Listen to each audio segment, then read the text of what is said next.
يا صاحبي؟ نورتني والله. موجودة. ولا يا احمد تنساش وتنزل ترمي الزبالة. حاضر يا بابا. ايه ده؟ انت معاك ضيوف؟ لا يا بابا ده صاحبي بس بحبه زي اخويا بالظبط. ازيك يا عمو عامل ايه؟ انا الحمد لله كله تمام. انا بتشرب ايه بقى؟ لا يا عمو مش عايز اتعب حضرتك. لا ازاي ده انت ضيفنا. طب خلاص يا عم يبقى كوباية شاي. اطلع بره يلا. يا زميلي هو في حاجة غلط ولا ايه؟ كم معلقة سكر؟ 6 معالق سكر. ليه يا ابني؟ ليه يا ابني؟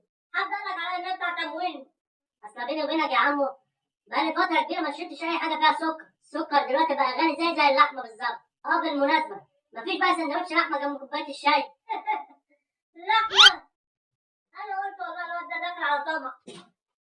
امسكوا يا بابا. امسكوا يا أحمد. يا لهوي.